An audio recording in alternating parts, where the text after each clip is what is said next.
I forgot how to do it, ladies and gentlemen. Welcome back to the new year. I'm glad that you were here. I was pushing all sorts of buttons, thinking, what do I do? What do I do? Oh, yeah, I pushed that button. That's what happens. Happy New Year to you. Wasn't it nice to hear the music again, that little elevator music going on, and to come back here for Ask the Theologian, a year's worth of them. What, I put out a little year-end report, and I can't remember how many we did. It was a bunch of them that we stuck out there, wasn't it? 200, maybe 200 Ask the Theologian last year. Maybe it was more than that. Who knows? So we'll put in. Well, let's aim for more this year. Let's do better. Let's pick it on up. So good to see each one of you again for our time of questioning the assumptions and coming together and having a good time. If you happen to be new with us, very glad to have you.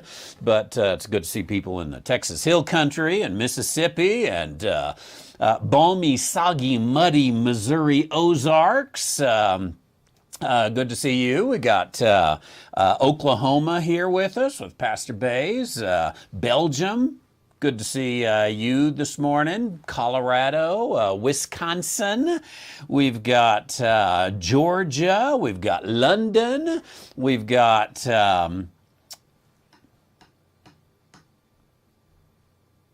why do I always forget this? Concepts in Health is not Kentucky, but Midwest, right? Somewhere around there. Help me out.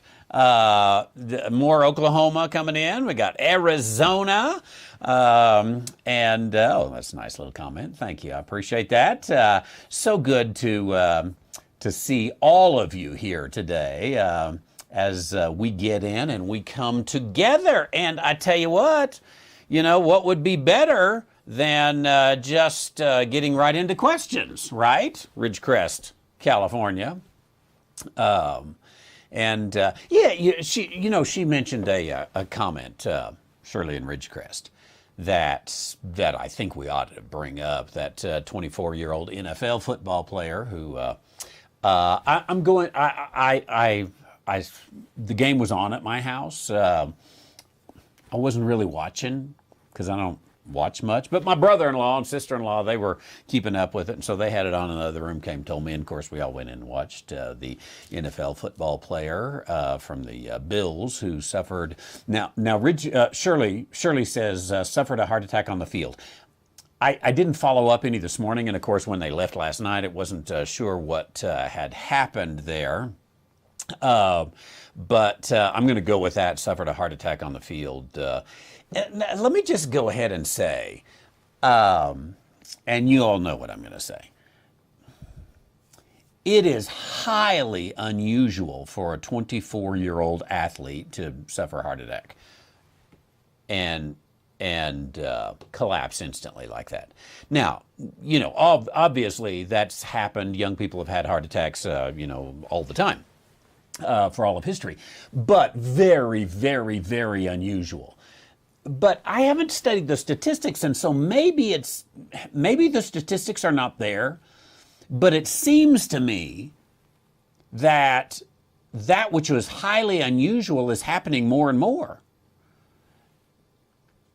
And somebody ought to say why. Well, what's up with young athletic hearts now?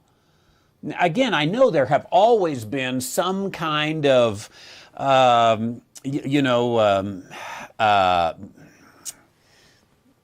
issues, congenital heart issues, issues you're born with that young athletes don't know, and then they stress their heart and it causes that kind of thing. That has always happened.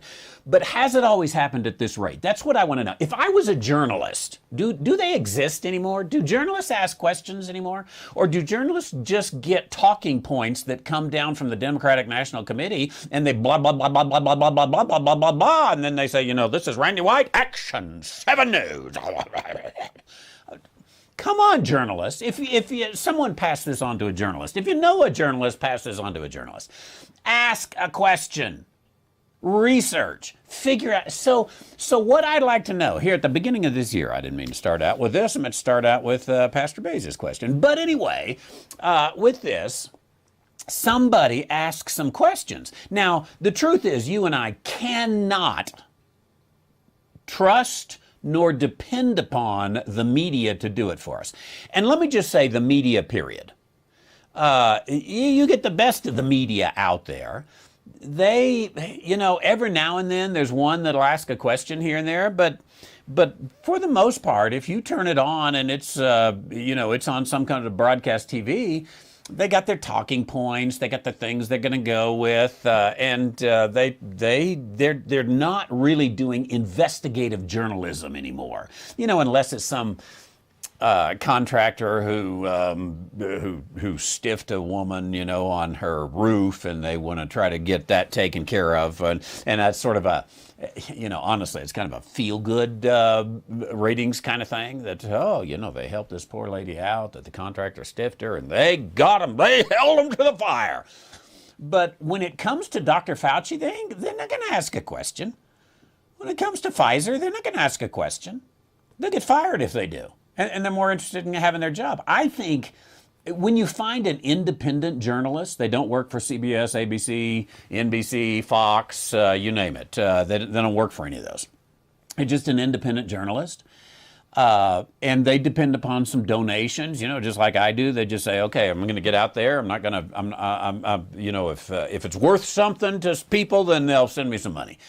And those are the only ones that are going to ask any questions. And those are the ones you kind of got to dig out and find, especially on the local level, to figure that out. Anyway, prayers for that young man. I've forgotten his name, but we do want to pray for that. And Forrest, the rightly dividing dog, who is having surgery today to make him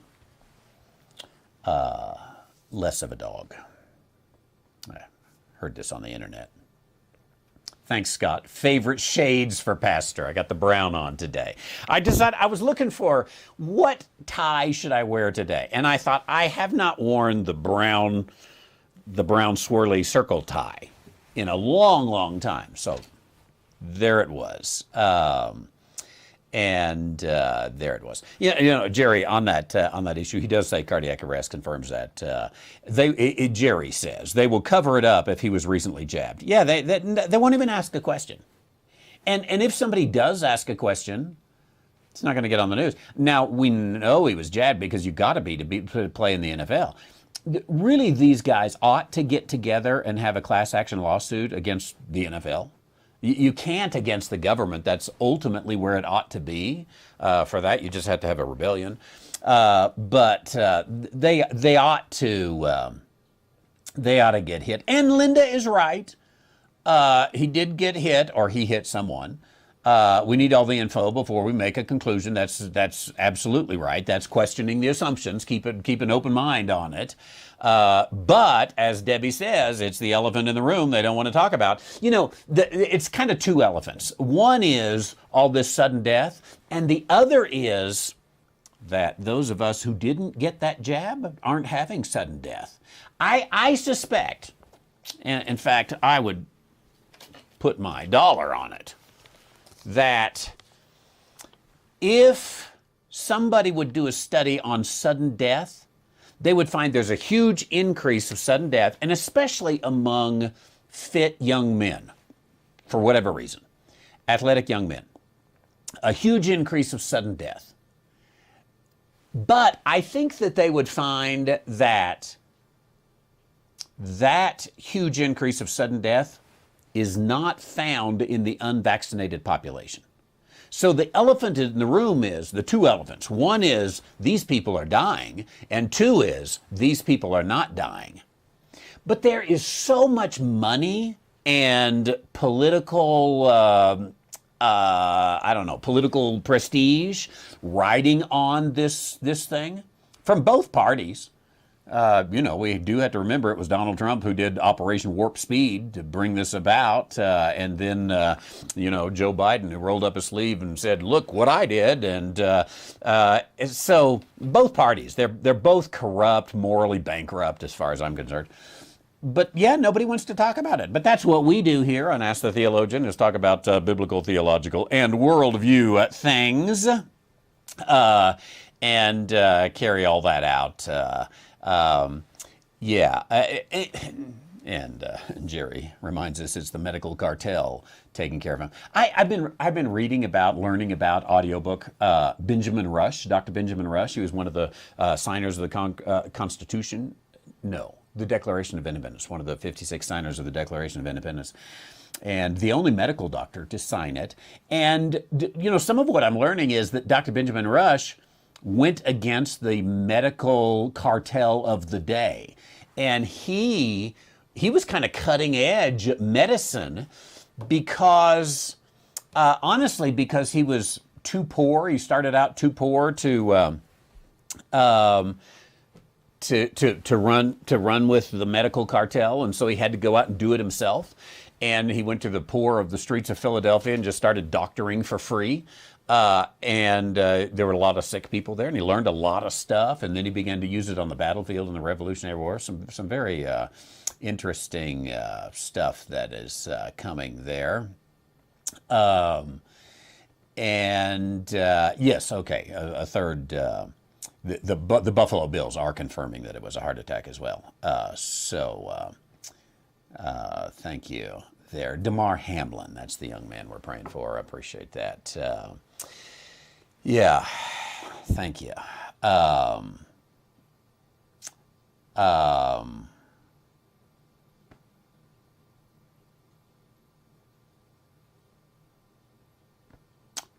Okay, yeah, there we go. The sudden death documentary, someone mentions that. It's worth checking into. Good. Is it Joshua Phillips at Epic Times has been all over this? That's good. They tend to question some assumptions there. Okay, now let's get into something. I think it's theological because I see the word stoicism. I haven't read the question yet. If you're new with us, that is it's my habit. Don't read the question ahead of time, and the reason is twofold. The first reason is I would not be able to do this program daily if I read the questions ahead of time and prepared an answer, because it would just take too long. I would spend a couple hours preparing a really good answer, and then I would be able to do it maybe once a week, maybe twice a week. So by not reading the question, I get to do it daily. And in addition to that, then, you get what sometimes is a half-baked answer, no doubt about it, but I'm not opposed to half-baked answers. The reason I'm not opposed to half-baked answers is because we are practitioners of theology, and practitioners of theology don't usually have the benefit of getting every question in advance and being able to go through and look at it and make it work. I had one comment on social media not too long ago, within the last month, I suppose, and it was, hey, you ought to read the questions ahead of time because you have too many, I think they're called verbal crutches, too many verbal crutches as you're thinking about it. I don't know exactly what he is talking about. Okay, you're right. If you have a really prepared answer, you can deliver it so smoothly and beautifully. But that's not my priority in the program. So I would say if you're not a fan of verbal crutches, you probably will get annoyed by me at first, because I do, as I'm thinking, I haven't learned to think silently. I learned to think with uhs. And so there's a bunch of them in there.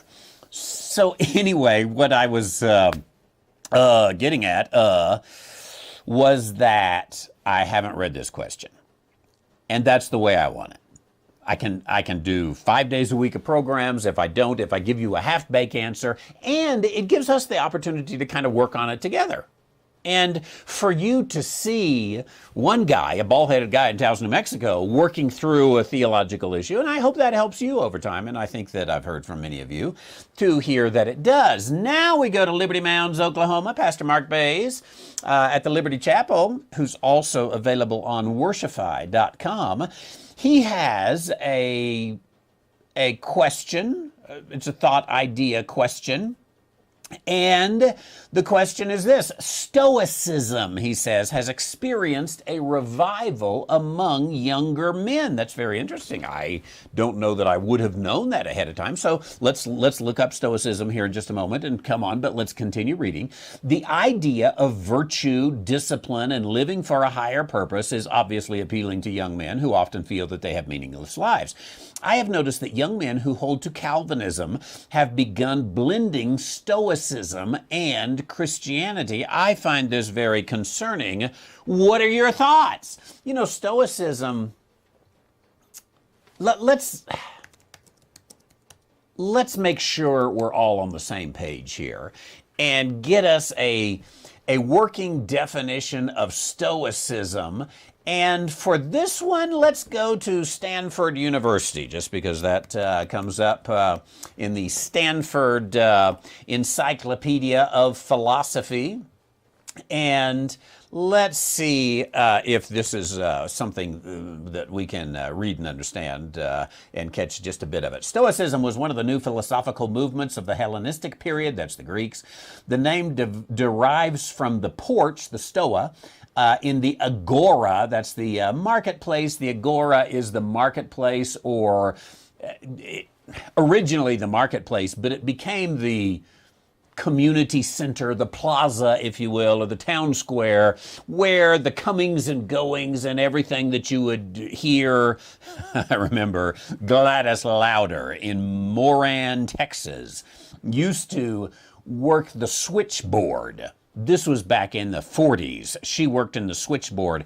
And Moran, Texas is a very tiny town, but two roads come together, and the bank was at the corner, and the switchboard was upstairs. And you could overlook, and you could see, and of course, this is the days the windows were open and whatnot.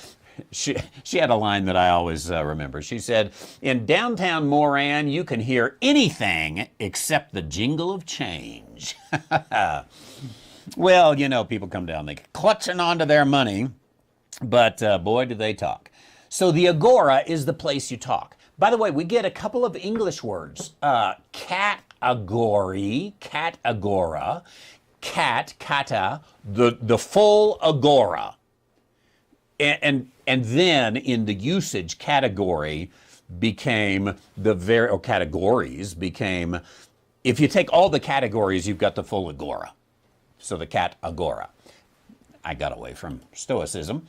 One of the new philosophical movements, derives from the porch in the agora at Athens, decorated with mural paintings, where the members of the school congregated and their lectures were held. Unlike Epicurean, in the sense of the English adjective stoical, unlike Epicurean, in the sense of English adjective, stoical is not utterly misleading with regard to philosophical origins. The Stoics did, in fact, hold that emotions like fear or envy or impassioned sexual attachments or passionate love of anything whatsoever either were or arose from false judgment that the sage, a person who had attained moral and intellectual perfection, would not undergo them. The later Stoics of Roman imperial times, Seneca and that guy, emphasized the doctrines already central to the Stoics' teaching that the sage is utterly immune to misfortune and that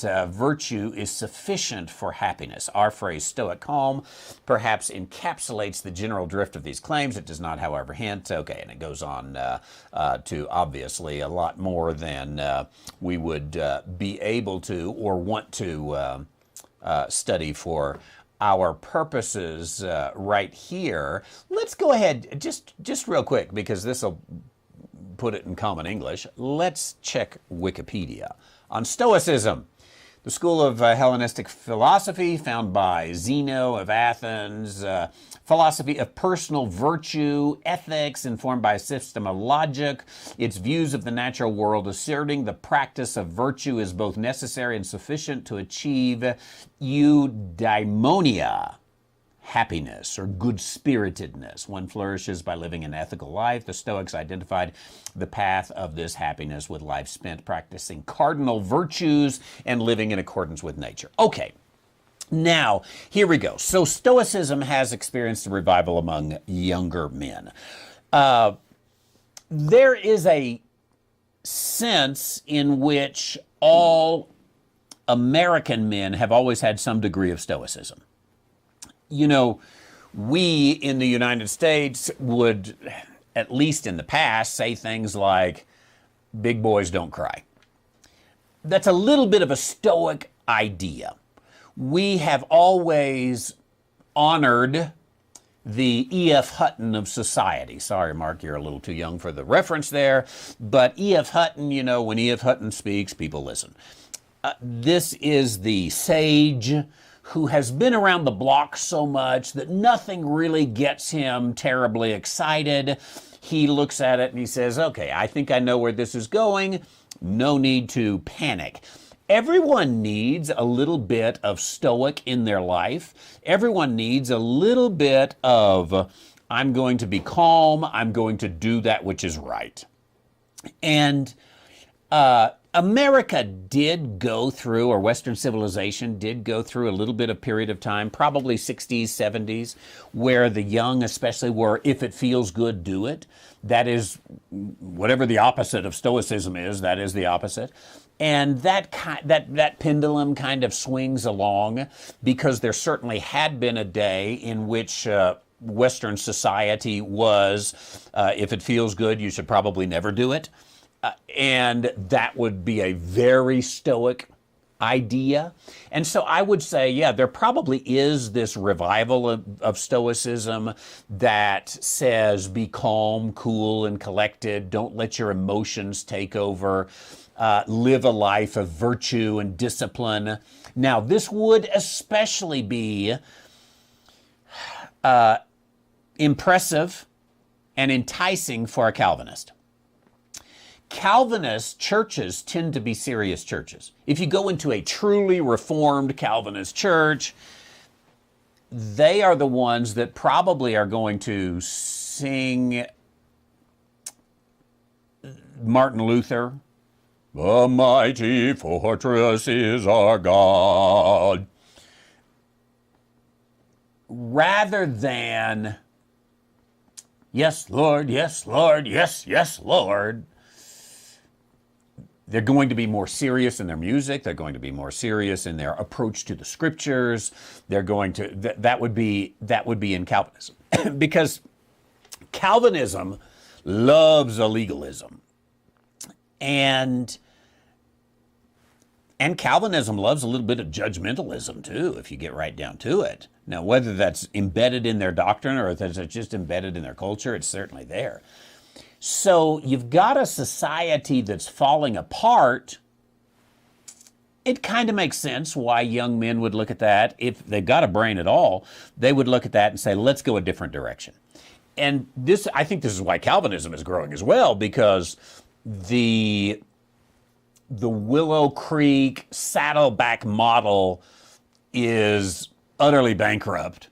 It has been forever, and yet, they did have a house of cards. That house of cards really is kind of falling down now. And so they look and they say, oh, here's the answer, my friend. And so they grow a beard like Zeno of that place, the founder of Stoicism, and their eyes glaze over. And they blend Stoicism with Christianity. I think it just becomes legalism, honestly. I think that there is a place for emotion, and there is a place for knowledge, and learning the things of our society, learning the things of history, learning the things of Scripture.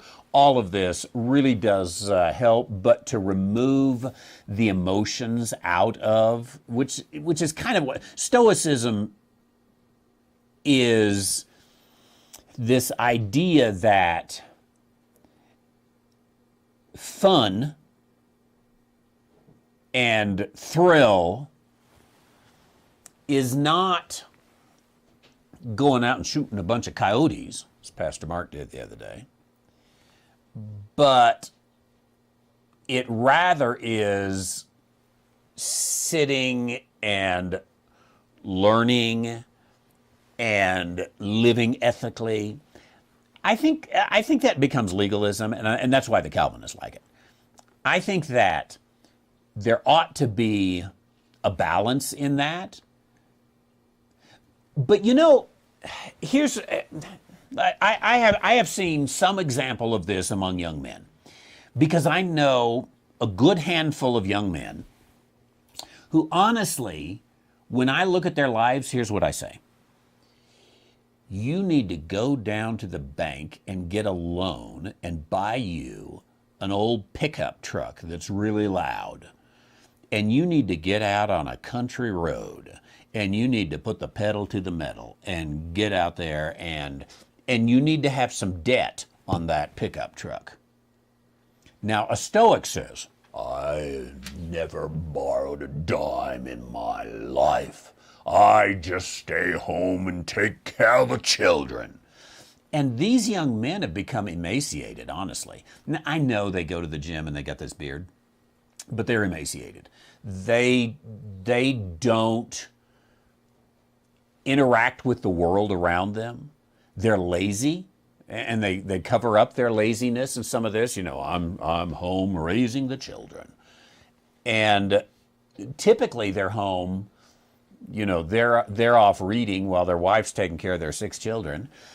And these guys need to, the reason I say they need to have some debt is because, let's see, for the first program of the year, let's be snarky. That's what gets you up off your butt and gets you to a job. And these guys are barely living on the edge in a rented, you know, home, whatever, apartment, and they don't make much money. Their wife doesn't make much money. We're frugal. We're just so frugal. You know, we get our clothes down at the thrift shop. And they're really kind of proud of this. And that's that Stoic idea. They're so proud of this. When I say do something good for your family, do something good for your community, do something good for your world. Our world is a sinful place. Get an old pickup, learn how to fix it, and put the pedal to the metal. Okay, that's my idea on young men and Stoicism. Thanks to a young man who is not a Stoic nor a Calvinist. I appreciate that. Okay, let's go down to Florida. And Stephen's got a question. What is the warp and woof used in, say, Leviticus 13:52? What is the warp and woof? Let's check this out and see if we can find it. I failed to bring up my Biblify this morning here, but I can resolve that real quickly. There we go. Okay, we're going to Leviticus 13:52. There we go. He shall therefore burn that garment, whether warp or woof, in woolen or linen, anything of skin, wherein the plague is, for it's a fretting leprosy, it shall be burnt in the fire. Warp and woof. Let's see here, before we even dig into the scripture, let's see if we can, I'm not sure, I've never tried this, on OED, can you put a phrase? We're going to find out here. No, that does not work.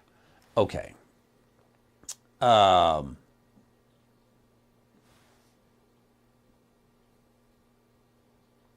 maybe. No, that does not work. Okay. Let's just try woof. Warp, I'm afraid we're going to get bent boards. Woof. Here we go. The warp and the woof. I'm going to assume that this is used as a noun. So let's go to the noun entry of woof. Here we go. And the threads that cross this from side to side of a web at right angles to the warp.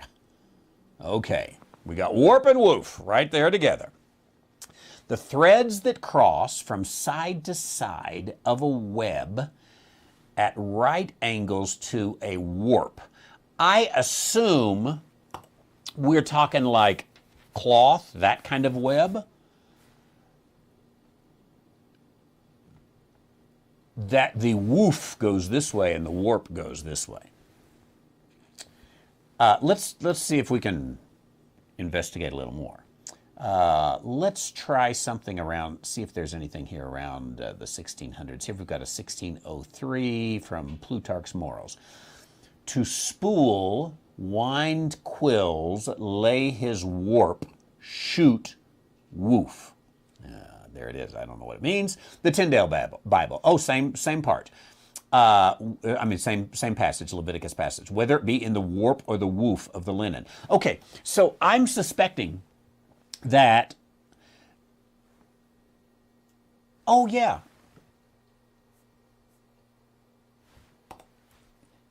back to, I'll get to what I'm suspecting.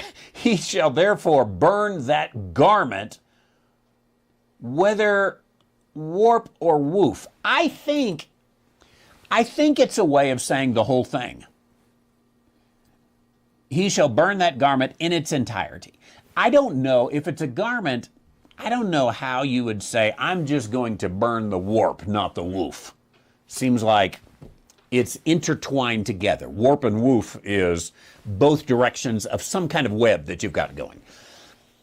So I suspect that as we dig into this Hebrew word, we're going to find that it's probably a Hebrew word that means in totality. As a matter of fact, as you continue on, in woolen or in linen. In anything of skin, that is animal skins, wherein the plague is. So basically, the theme of the sentence or the verse seems to be get rid of the whole thing. It has got the leprosy in it. You know, that brings up something interesting, which we won't study today. But it would be interesting to study leprosy. Is leprosy a virus, or is leprosy, what is leprosy? And let's pretend like it's a virus. I don't know that it is. But does the leprous virus, can it exist outside of a living organism like in cloth? Because whatever it is here. Now, maybe this says this is not a virus, because I don't know. I guess there are some viruses that can live on their own, can sustain themselves. But maybe this tells us here that leprosy is not viral, but rather leprosy is it is ultimately caused by some sort of bacteria that could live in it on its own. That would be interesting to do. Some of you medical people out there could help me out here. I'm sure I'm probably slaughtering all things medicine here, but nonetheless, it would be interesting to take a look at that. So my suspicion is warp and woof means the whole thing. Now let's get back to the scripture and check this out. First of all, that's King James. Let's go to Young's literal, and it uses the warp and woof. I started earlier to say I suspect that. I suspect that the Bishop's Bible used warp and woof, because the King James is built upon the bishops, and basically the rule number one, I think it was, for the translators of the King James, is said, hey, if what the Bishop's Bible has is correct, just stick with it. No need to change it. If they got it right, do it. If they didn't get it right, then change it. And because the Tyndale Bible used it, I suspect that if we looked up the Bishop's Bible, it would as well. And then I suspect in 1611 they would say, oh, warp and woof, this is very much in there. Sarah brings up a good word here, weaving terms. I bet. She says, I bet you're right as well. Somewhere I've got a video of some local weavers working on it. And, you know, you've got that I don't know, let's say an inner thread. Let's call that the woof. No, yeah, let's call it the woof. And then they warp around it and make that weaving. Maybe it says,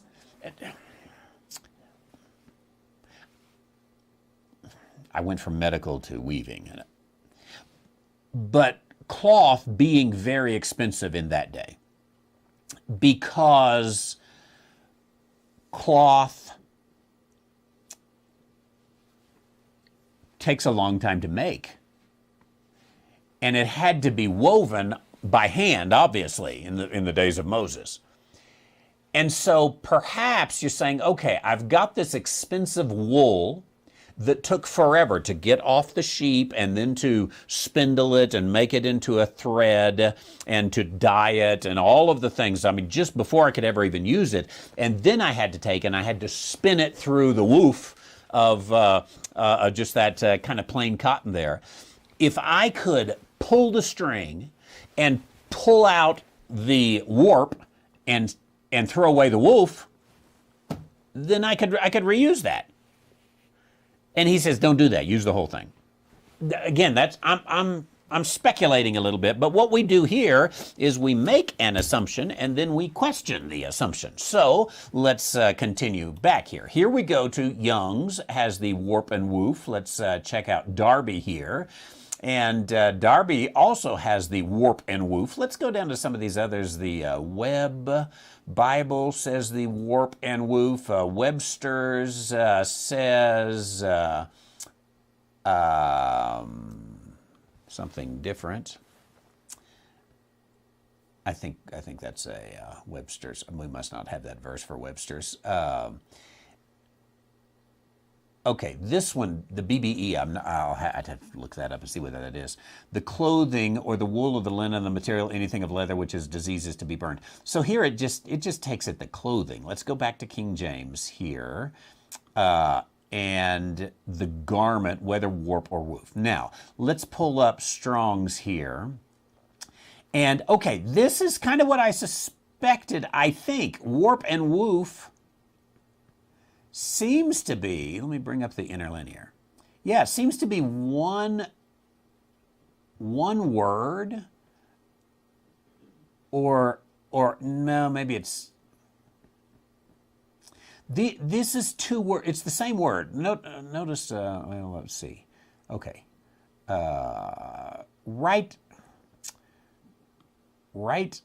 Right there, that's hard for me to highlight. That little highlighted place, pardon that. Start over here on the right. Remember, Hebrew reads right to left. And notice you've got these three characters followed by the same characters. So my suspicion is that the Hebrew repeats the word.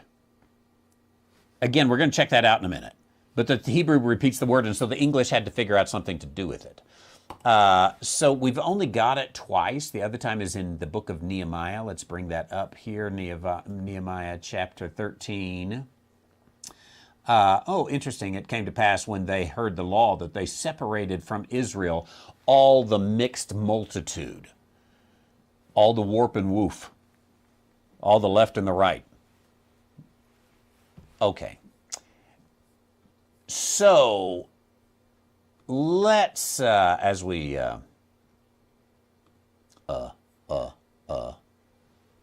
dig into to the warp and woof, let's check Leviticus 13:52. I am going to bring up just the Hebrew here.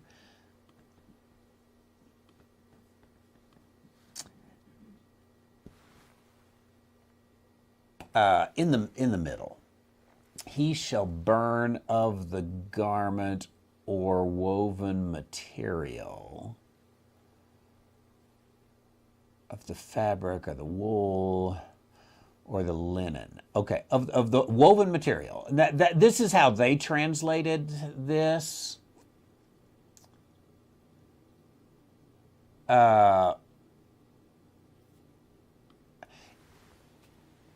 Yeah, we could get into a Hebrew commentary and it would go more.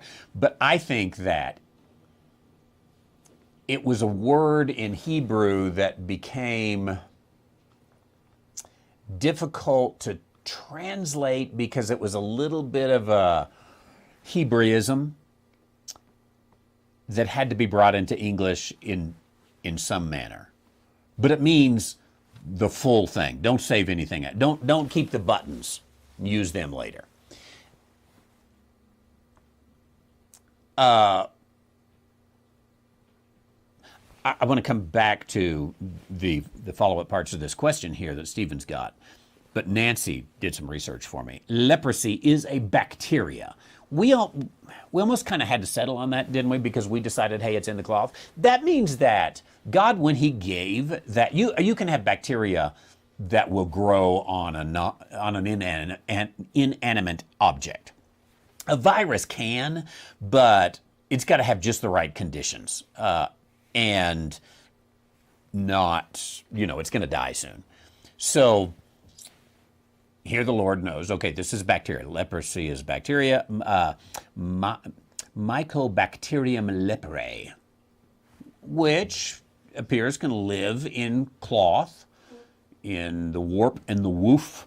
It could live in wool. It could live in linen. It could live in animal skins. A bacteria. So the Lord knew his bacterial microbiology. Burn the whole thing. Okay, now that we figured out warp and woof, there was a lot of time on warp and woof, wasn't it?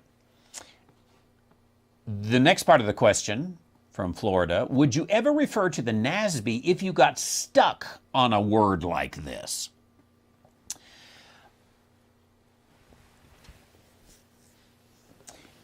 It would not be my first preference, but if it was the easiest preference, yes. My first preference would be to do like we did. And typically, I might go from either direction. Today, I went to the English dictionary first and said, what's warp and woof? And that kind of led me down that path. If I do that, I always want to make sure I use a dictionary that's showing me what it meant in 1600 rather than in 2023. So I will either start with a good English dictionary or with a Strong's Concordance. Or literally, I tend to go with the concordance and just see how it's used in other places. But this one, if I went to Strong's first, it wouldn't really help us because one is, a mixed race and the other time it's used as warp and woof. I could get a little hint of an idea, but if that's all I had, I would be kind of stuck here. So that would be my preference. But sometimes if I'm just out on the run and I could look up on my phone real quick, see what NASB says, then I might go to those just to get the idea of, okay, they translated the same word, I suspect. Obviously, that would not be true in all places, but they translated the same word. How did they do it in a more modern English so that I can understand and would do that? Now, interestingly, I brought up NASB on the left side of your screen. So shall he burn the garment, whether warp or the woof. So going to NASB would not help me here. Let's try going to ESV, the warp and the woof. That would not help me. Let's try going to, let's see what the New King James here. The warp and the woof, they said also. Let's try going to the New International Version and enlarging that a bit here. And it says here, verse 52, he must burn the fabric, the woven or knitted material of okay. Woven or knitted. I was trying to think if knitting is a type of weaving, but I don't think it is because in knitting, you don't have a woof. You only have a warp. You only have one string in knitting. If you pull the string on knitting, there's nothing left. If you pull the string on weaving, you got the other part of it left. So by adding the word knitting in there, see the excuse me, this is the NIV. The NIV committee was sitting aside and saying, well, it's doubled up. We got to use something. Let's go weaving and knitting.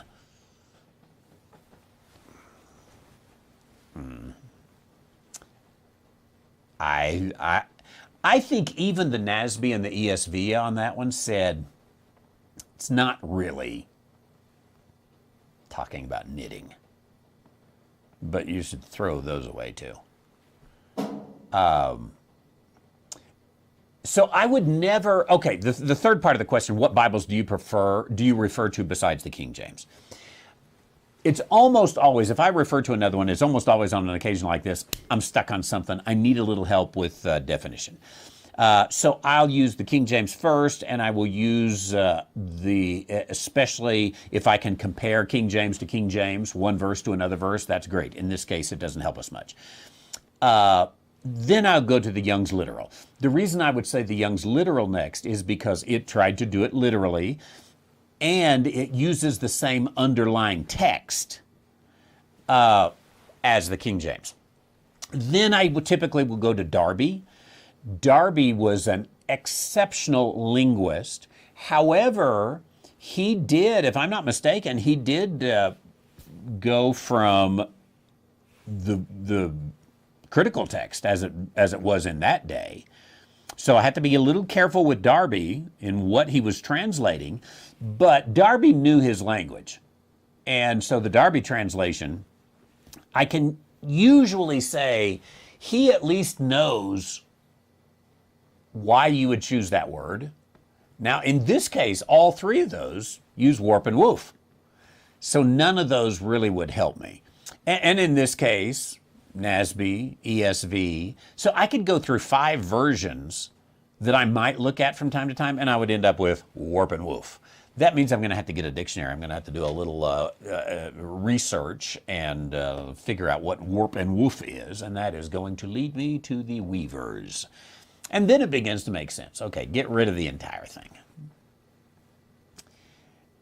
It'd be interesting, again, to see the rabbinical commentaries on that, if they focus on that. Surely one of them does somewhere. Thanks, Stephen, for the question, what Bibles do you refer to first beside the King James? It would be the Young's Literal. I appreciate that. The bacterium multiplies very slowly. Average incubation period is 5 years. Symptoms may not appear for as long as 20 years. Very interesting.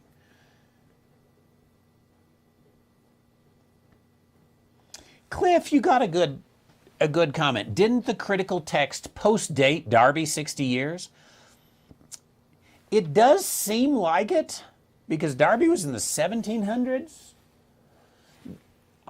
I tell you what, don't take what I said about Darby's underlying text as the gospel truth. Let's check that out and do some research, and I'll come back on that and see what you've got in there. Thank you very much. Rudy in Belgium, speaking of the Stoics, he says, how can they, I suspect by they we mean these young men who are going into Stoicism, how can they refer to a Greek philosophy to become better believers? That is a very valid point. I'm going to attempt to give an answer that tries to say, okay, you could possibly do it, but this is a very valid point, because the Greek philosophers were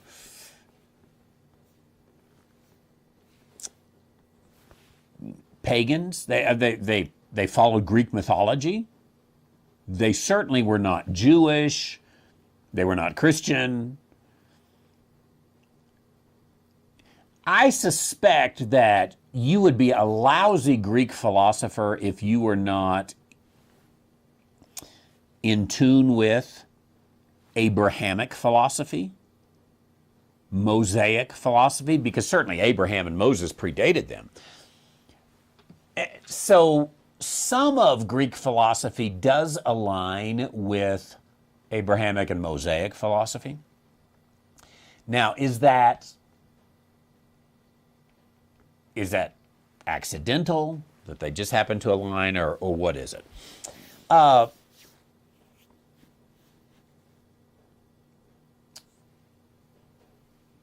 The Greek philosophers, and I am no expert here, if you take Greek philosophy and Jewish philosophy, I think you get Western civilization.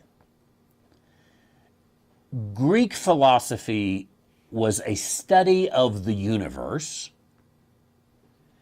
and taking the application of the universe, the lessons from the universe, and applying it to life. Now, in Romans chapter 1, it says that the invisible attributes of God are clearly displayed in the things that are created. So you can, from a study of the universe, come to largely the same place as you would if you were getting it from Torah. Because it was the same, the author of the universe is also the author of the Torah.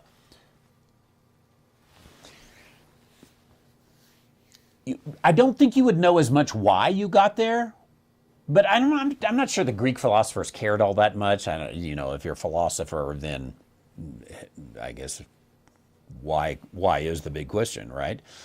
But I think that the philosophers said this is the way the universe operates, and therefore these are the laws of living in our universe. And some of that actually is very good. If you're going to be a pagan, be a Greek philosopher pagan.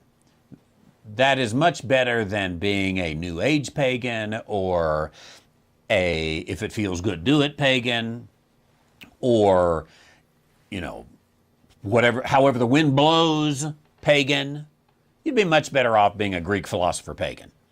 And you would be a better person by going by Greek philosophy. Because Greek philosophy, and there are areas in Greek philosophy we could look at and say that was wildly wrong.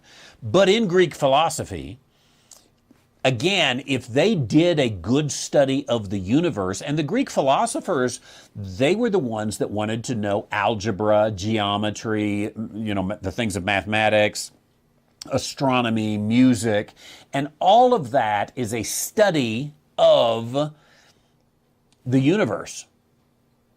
Music is a thing of the universe, and astronomy is a thing of the universe, and geometry is a thing of astronomy to some degree on spatial distances.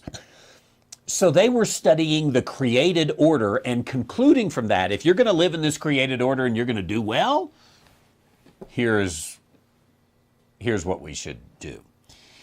However, with that, it was empty to a sense. It didn't go anywhere because, as Rudy brings out a good point, Paul was in Athens and he comes and says, hey, here's a city full of idols.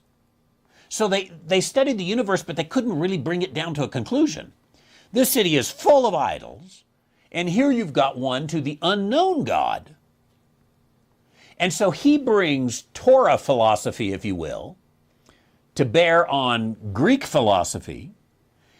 And I don't think we ever see Paul arguing with the foundations of Greek philosophy. He's arguing with the emptiness, ultimate emptiness of Greek philosophy. That Greek philosophy becomes a worship of the created order rather than seeing the creator. And so he comes and he introduces them to the creator. And Western thought is a little bit of a mix of that. Classical education is the education of the Greek philosophers. And I think classical education is so much better than anything in public education today. Although I would say American education, which American education today is just absolutely worthless. But there was a time in which the Americans did decide we're going to go a little different route than Greek philosophy. We're going to go a much more practical route. I think it's one of the reasons that America invented the Industrial Revolution. And there was a time in which any forward progress in industry came from the United States, because we decided to take a very practical route rather than a philosophical route. In a sense, we rejected classical education. Now, the problem is we ended up rejecting it and going to practicality so far that today the practicality is, people getting along with their pronouns. In the end, I would say a person needs, in the end, I agree with the philosophy of your statement. How are you going to be a better Christian by reading the Greek philosophers? When, especially a young man, he needs to get in tune with what the scriptures have revealed and set that as the foundation. And then to go and read the documents or the thinking, the philosophy that became the basis of Western government, I think is very valuable. To know where it came from, to read Aristotle and Machiavelli and some of these things, to see how our system was thought up, I think can be valuable. But that is how to become a better citizen, not how to become a better believer. And the question is, how can you refer to Greek philosophy to become better believers? When we think about that particular matter, I think the ultimate is that we've got to go to, say, 2 Timothy 3:15, which says, actually 16 right here, all scripture is given of God and profitable. No, I do want 15. No, I want 17. That's what I want. That the man of God may be perfect, thoroughly furnished, right there. Perfect, thoroughly furnished. In the Word of God, we've got everything we need to be perfect, thoroughly furnished. And therefore, you can be a perfect and thoroughly furnished believer, not knowing a blooming thing about Greek philosophy. You might be a better citizen if you knew something about Greek philosophy. You might understand Western civilization better. You might understand world history better if you understand all those. But we're talking about what it takes to be a perfect, thoroughly furnished believer. Go to the Word of God. Excellent, Rudy. Thanks for bringing that up and guiding that.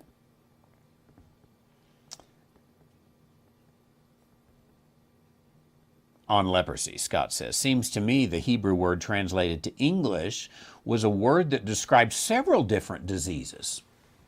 Let's go back to that. What was that? Leviticus. I forgot what verse we're in. Let me see if I still have it up on that other software. Leviticus.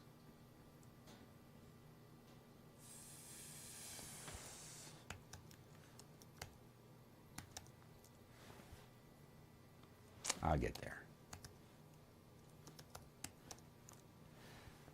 It's in 2 Kings 5:3. That's not where we were, but the word is there. So let's go to that. Scott has a comment. It seems like the Hebrew word is not just that particular leprous bacteria.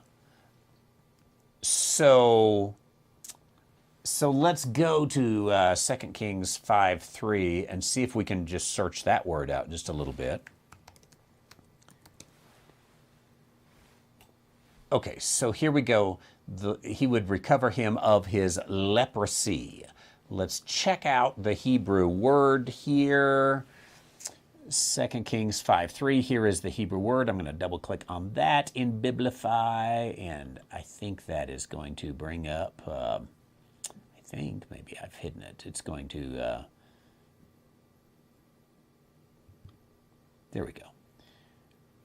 So this word for leprosy, it's mostly in Leviticus, 2 Kings, Deuteronomy. Let's take the word right here. So it's only in chapter 13 and 14. Let's get the first usage. Leviticus 13:2. And we've got leprosy, leprosy, leprosy, leprosy, leprosy, leprosy all the way through. It is going to be leprosy. I tell you what, Leviticus 13:2. You got me interested on leprosy now. And I'm just going to double check. I want to bring up the Strong's Concordance of leprosy here. Pardon the delay. I should be doing some like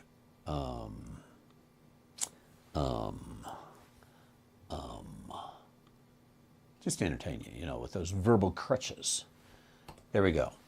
Saroth. Saroth is the word. Translates leprosy 35 times.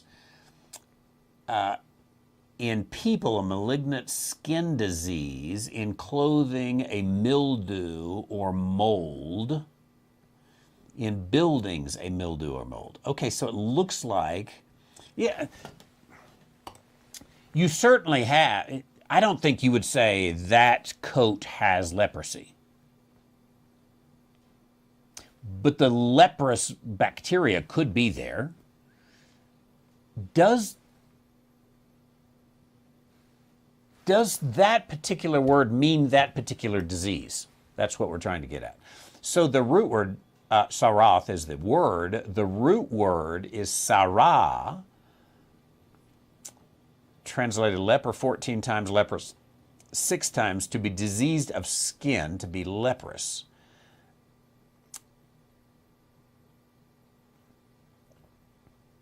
I suspect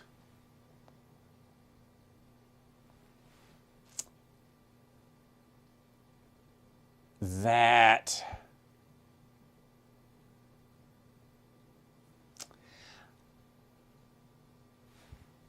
that particular Hebrew word has something to do with skin. And therefore, it is more of the leprous word. Leviticus 13:2. I tell you what, let's just go into the Tanakh, see what this has to say in Leviticus 13 and verse 2. Okay.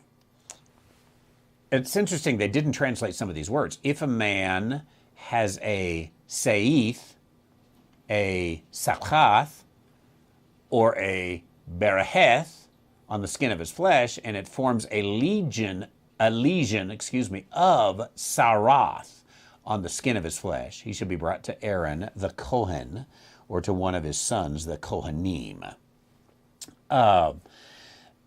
So here we've got 1, 2, 3 different words that comes into a lesion of saroth on the skin. Now we have translated a lesion of saroth as leprosy. The Hebrew does seem to be a little more broad here. Let's go ahead and pull up the commentary, Rashi's commentary here. Okay, Hebrew, the terms serith and beharath are the names of 2 major lesions, and the term sapakath refers to categories related to these 2 major lesions, and one major lesion, namely behareth, is whiter than the other. Behareth, a spot, similar to the verse, it is like the bright clouds of the sky. Interesting, the commentary doesn't speak of the lesion of Saroth on there. Let's see if it does in verse 3.